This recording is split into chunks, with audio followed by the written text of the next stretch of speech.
Don't you wanna be rich and be famous? Lifestyle of the rich and the famous. Don't you wanna be rich and be famous? Ride through my city. Let's go, man.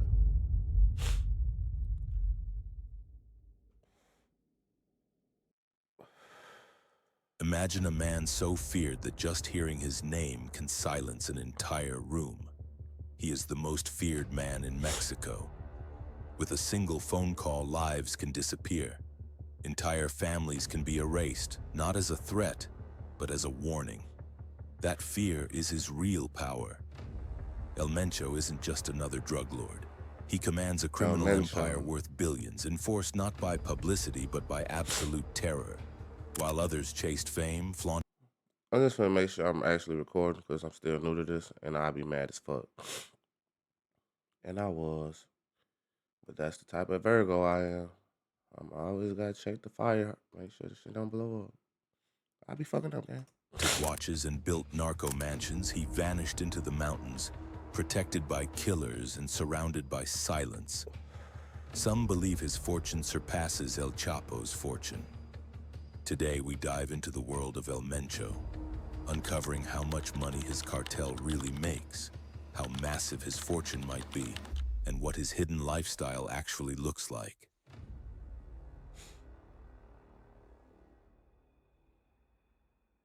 El Mencho didn't come from a kid with a dream. That's all we ever was. See, I watch these videos because when I was little, this all I ever wanted to be was either a rapper or a gangster. And it's crazy because I got really close to what I wanted to be. And I used to just indoctrinate myself with street shit. So it's weird seeing niggas say, fuck the streets now online and shit. I get it. Y'all made it out the streets. But the streets, without the streets, you wouldn't have made it there. And the reason we even dreamed so big is because we didn't have shit. We didn't have shit. From power or money. He came from nothing. Born in a tiny village in Michoacan in 1966, he grew up farming avocados and dropped out of school by the 5th grade. As a teenager, he was already working for local traffickers, guarding marijuana fields at just 14. Like many in his situation, he crossed. While regular kids in America and in a lot of these first world countries is going to school, this would be high school at that point. That man outside with that thing on him, with that heat on him. He outside with that heat on him. Crossed into the U.S. chasing a better life, but ended up dealing drugs and got locked up. After doing time, he was deported, and that's when things got serious.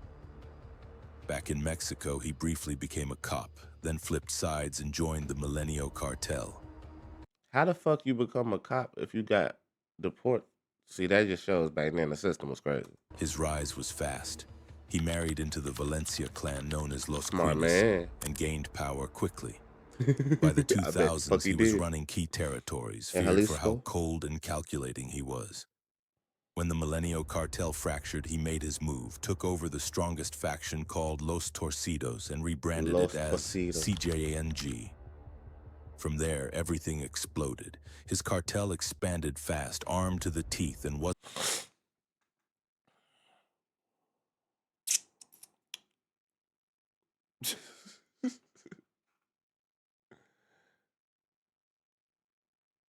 Ooh, what the fuck? What the fuck? Nigga, you think you gangster. These niggas is coming in that bitch like the military for real. CJNG. Wasn't afraid to take on the Mexican state. They even shot down a military helicopter in 2015 to stop his capture. Even if y'all ain't that loyal to me, don't even come around. Violent and powerful cartel on Earth, almost no one knew what he looked like. He didn't do anything flashy. No interviews, no big mansions. Just safe houses in the mountains, loyal guards, and silence. A ghost with billions and an army, hiding in plain sight.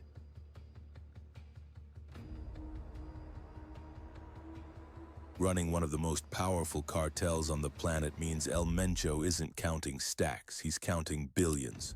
The scale of CJNG's operation is almost hard to wrap your head. Billions, gang. Billions. Motherfuckers was just happy with their little tools and fruits in the gang. Imagine if we had that ability. And the reason we don't have that ability is because we don't have a place where you can farm.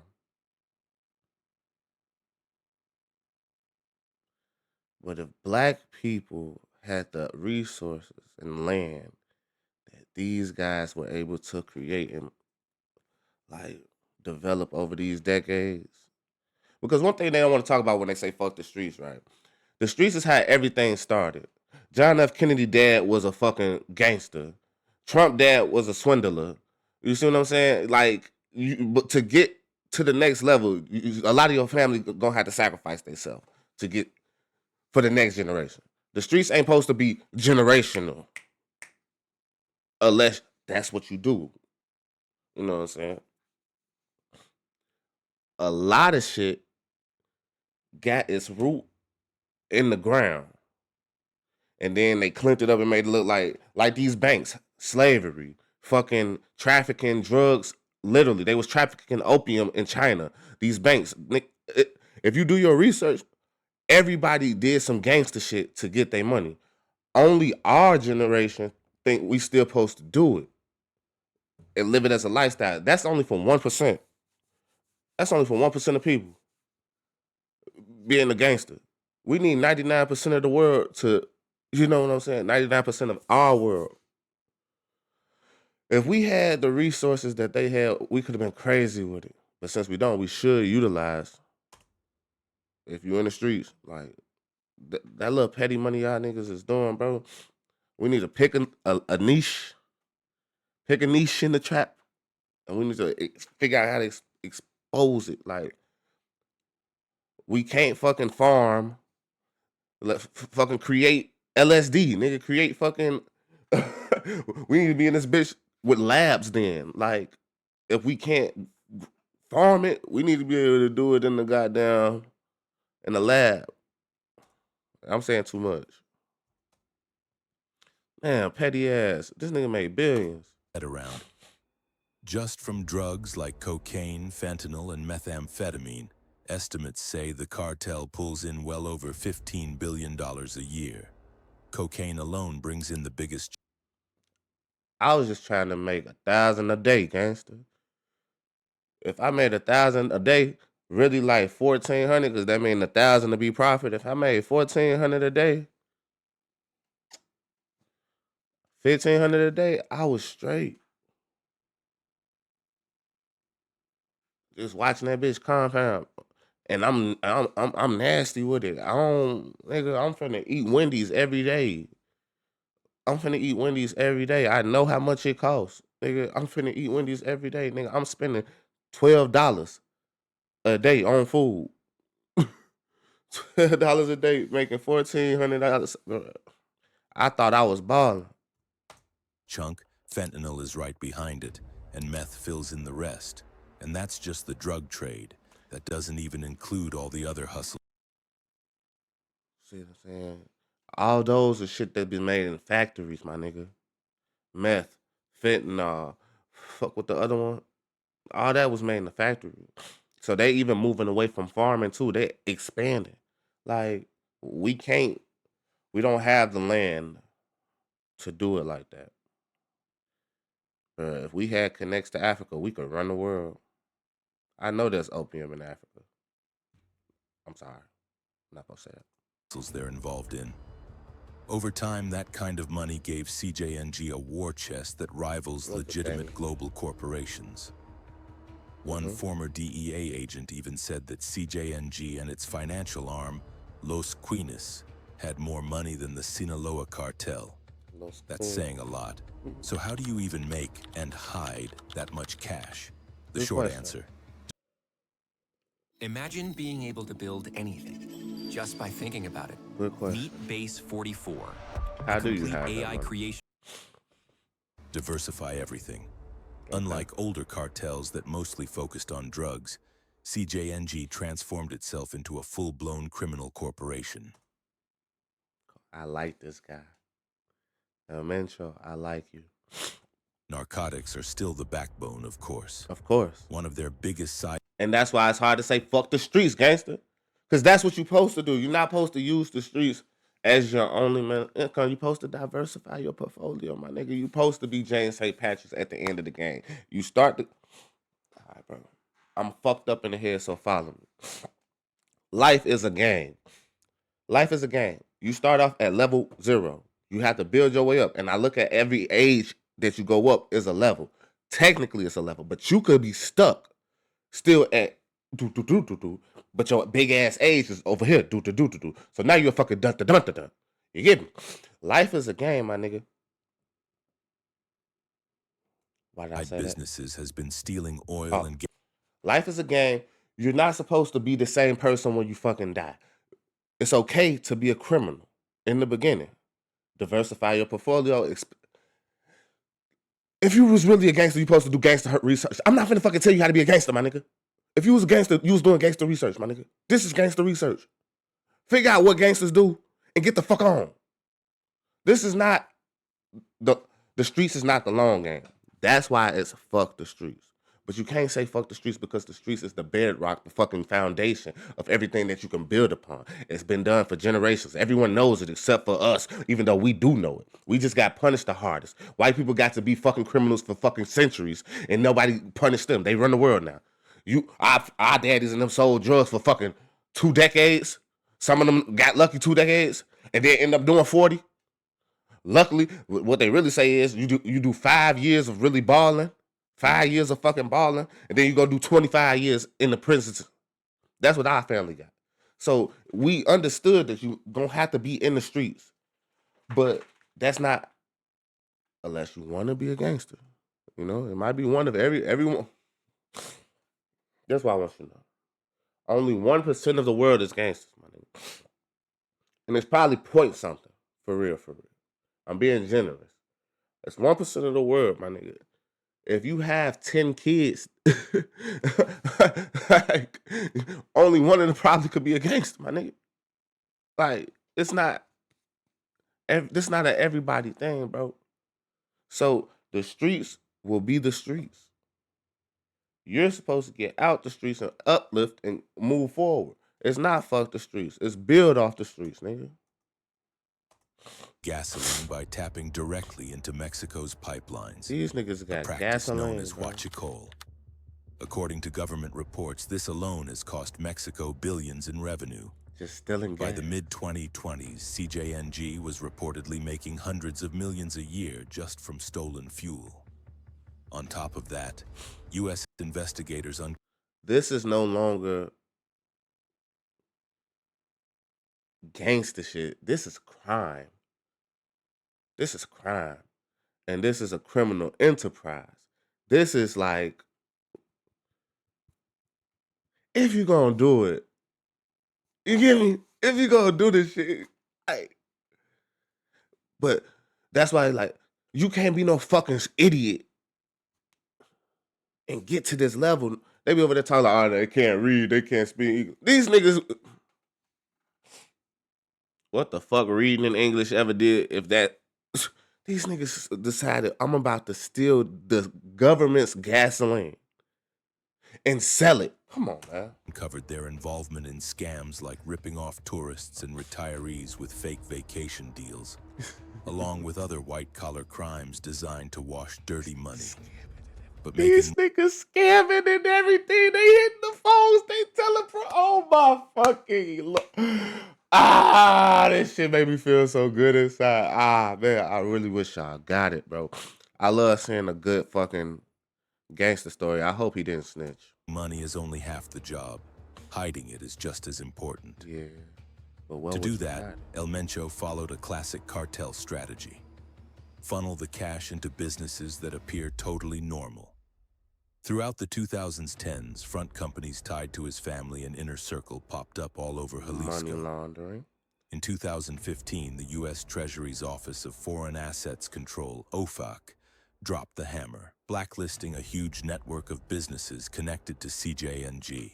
Hating ass bitch. While it's not openly disclosed which businesses are linked to the CJNG, my investigation uncovered connections to Mizu Sushi Lounge, I bet you that a food was Japanese ass. restaurant with locations in Puerto Vallarta and Guadalajara. Oh, it looked like it was decent. The restaurant originally closed due to U.S. Hold on now. Hold on now. If these were shell companies, no.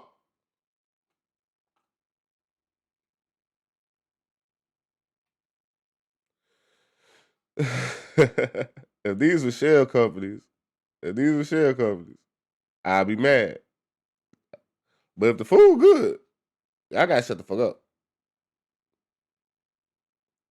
If the food good, y'all gotta shut the fuck up.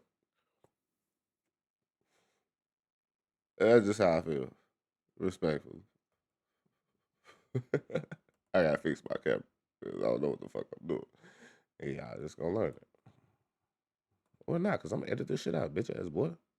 Fuck you talking about, nigga. This is my show. I run this whole how it go. It didn't do shit but go down.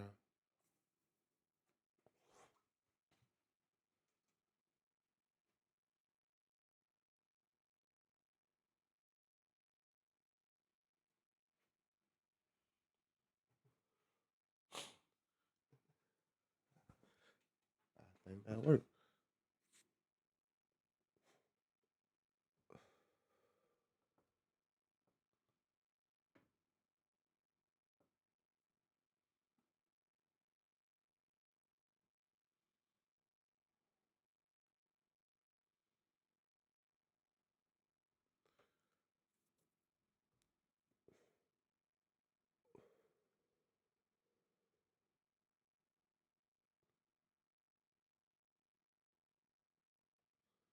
I just need to see what it looked like. Give me a second. Get right back to it. I feel like I feel like it's zoomed in. I don't know. It is what it is. I'm handsome regardless.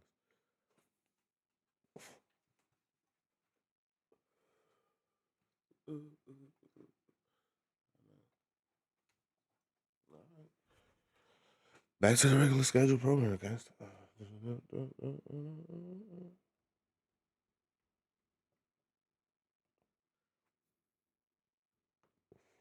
That was big as hell.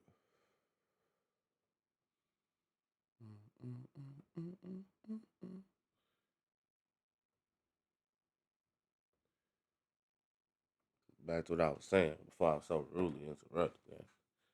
Man, once I learn how to work that camera, I'm on y'all ass. If the food good, y'all gotta shut the fuck up. If the food was ass, I'll get it. But if the food was good, y'all gotta shut the fuck up. Sanctions. Sometime later, a new Japanese restaurant called Kenzo Sushi opened in I bet it did. Guadalajara, which was even visited by boxer Canelo Alvarez. A Canelo tequila be with the brand called gangsters. Onze Black, That's and a what's up. luxury cabin rental resort named Las Flores Cabañas in Tapalpa, Jalisco. Papa Jalisco. Shit look like they put some effort in. If these is the actual places, y'all gotta shut the fuck up, bro. There was also a prominent advertising firm, J&P Advertising. I bet there was and a even digital an marketing agricultural firm. company, JJGON, Because that we're turned already out to doing be farming. CJNG fronts. And that was only what authorities managed to uncover at first. The Yeah, Valencia bitch, y'all kept family, going, nosy Mencho's asshole. in-laws who run Los Quines, are especially skilled at laundering money. They poured drug profits into real estate. I love a good money launderer. Shopping Allegedly. centers, gated communities, resorts, even properties entertainment outside purposes. Mexico. For instance, one shopping plaza in Zapopan, Plaza Los Tules, was under their control. At one point, U.S. officials even identified two bakeries as cartel fronts. One was a bakery cafe called Bake and Kitchen in Zapopan, and the other was an adjacent pastry business in the same plaza. That's how deep this went. That's some good money right there. CJNG money also flowed into nightclubs, concert promotion companies, for example, a music promoter known as Galistica Diamante, where they laundered money through legitimate concerts with famous artists like El Fantasma, and avocado exports, a huge industry in places like Michoacán and Jalisco. There's also a beautiful beachside resort called Hotelito Desconocido. Desconocido. I dare you to let me build you a completely free e-commerce store. One day I'm gonna Preloaded with chat one of y'all 20 niggas, handpicked and I'm products gonna you're record the choosing all over the experience, and world, I'm gonna expose you niggas in real basically life. validated Yes by or no? AI. You can still find it on Imagine you book a what you call it on booking.com. You go in that bitch and you try to get gangster with the motherfucking cleaning service. They do some shit wrong. The check-in people lose your booking itinerary. You in that bitch going crazy. Motherfucker. Hey, the person on the phone like, sir, I will have you killed. Google, but you can't book rooms anymore and it's likely no longer operating. Despacito. Another example is a large shopping mall Damn, they called shut shit Shaman down. Ha Center That's in fucked Playa up. del Carmen, which is still open to the public. And Playa that's del just the Carmen. beginning. There are many more real estate properties and businesses like the ones you're seeing Ain't this snitching? If I go to Mexico, I kind of want to see what's to this shit, but ain't this like telling gang? Like, here. Now here's the twist. Despite having access to all that money, El Mencho didn't live like a stereotypically flashy cartel boss. that's what's up. Most of his money was reinvested into security and survival. Deep in the mountains, he reportedly lives in heavily guarded compounds completely out of sight. Lives. Okay. One of the most extreme examples of how his money supports his secrecy is the private hospital he allegedly built for himself. Suffering from kidney disease and unable to risk visiting a public hospital, Guadalajara, Mencho Jalisco. is said to have bankrolled a hidden clinic in a tiny village called El Alcihuatl. That's what's up. Tucked away in the woods, doctors would quietly treat him there and sometimes treat local residents too, helping him stay healthy while also buying a bit of goodwill. And that's You see why they try to throw in the sometimes instead of making it seem like it was a consistent thing. That's hate, gang. I wonder how often was it. Like, y'all hiding me in this motherfucker. Least I could do is give y'all some help. Yo. another key part of his strategy. In poor communities under CJNG control, Like a Mencho pirate. became a sort of shadow benefactor. During the COVID-19 lockdowns, cartel members were even seen handing out food and supplies in parts of Jalisco, Michoacan, and Veracruz. By helping people survive hard times, he bought loyalty, or at least silence. After all, folks are far less likely to call the police on the guy who's literally feeding their town. By the 2020s, CJNG was widely considered Mexico's most powerful cartel, and El Mencho had become one of the most wanted men on earth.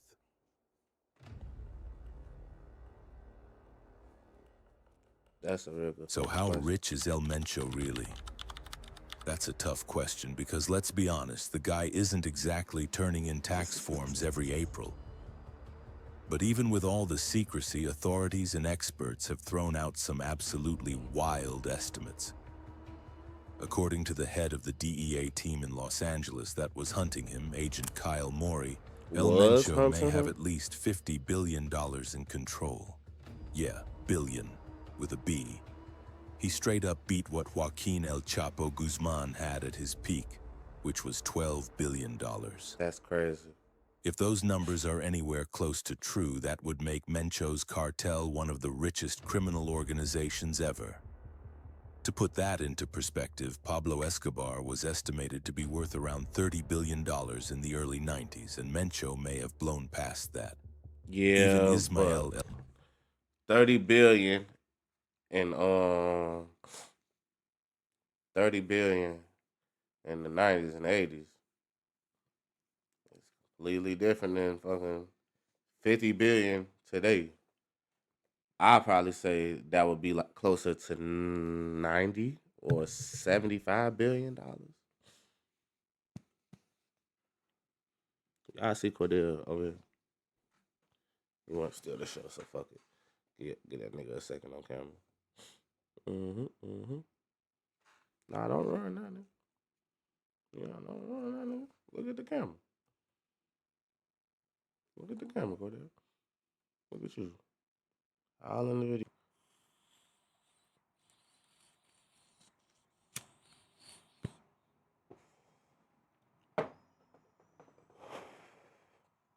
advantages, less internal conflict, and full access to the cartel's money. No one else divides the power. He doesn't share control, he owns it. If that money were clean and legit, Mencho would be sitting right next to Mexico's business elite. In fact, the only person clearly richer than him in Mexico would be telecom billionaire Carlos Slim. That's The what's idea up. that a cartel boss could secretly be the second richest man in the country is terrifying. But in the world of drugs and corruption, it's not impossible. That's what's up. Now here's the crazy part. Even with billions, El Mencho never lived like a typical cartel boss. No flashy cars, no jets, no giant mansions. And that's where it gets tricky, my nigga. That's where it gets tricky. He has unlimited land, unlimited access, and he's still not flashy. We under a microscope in a place that's not even ours that we own now, because it is ours now. But it's under a microscope. We got the best fucking surveillance systems in the world. And you think you finna sell drugs and be a fucking famous criminal and not go to jail? That's where it's hard. So if you do want to be a gangster, learn from the gangsters. Don't be on the internet, my nigga. When you finally decide you want an internet presence, you should be done being a gangster. He knew staying invisible was the only way to stay free. One thing he is known Chef's for, kiss though, to is the cockfighting, chef. which earned him the nickname Lord of the Roosters. He reportedly raised prize roosters and hosted secret high-stakes matches deep in cartel territory, where huge bets. I know this is not a good thing, and we probably got rid of it. But when I was little, my dad took me to dog fights with him. That was something we did. I didn't really know what was going on back then, but it's just funny watching them do cockfights. And it's crazy even knowing, like, having Cordell. I would never fight Cordell. That's my little baby. But, yeah, the gangsters do gangster shit. Were placed and only trusted people were allowed in. He's still a fugitive today with a $15 million reward Get on off his his head. dick. Why would I? Why? And Why? while a lot of media have claimed he's seriously ill with kidney problems, there's no solid proof. Those rumors have been floating around for years and are likely false. What is confirmed, though, is that he That's what's funded a private clinic hidden in a remote village, not That's for hate. comfort, but to stay off the radar. As the arrests close in, even his wife, his son, and close family members have been caught. He built a narco empire worth billions, but lives like a ghost, quiet, hunt. How would you be able to navigate that? You move like you supposed to, and you get the rewards of not fucking being caught. The police ain't able to catch you, so they catch your wife. They snatch your son, and you got to keep moving because the only person who know how to run this shit like this is you. In your opinion, that's how you feel. This is interesting. Hunted and always moving. Subscribe to Informe Secreto to continue exploring the hidden stories behind power. Real stories told unfiltered, because what you don't see also controls the world. See you soon. Good video, man. I really enjoyed that video.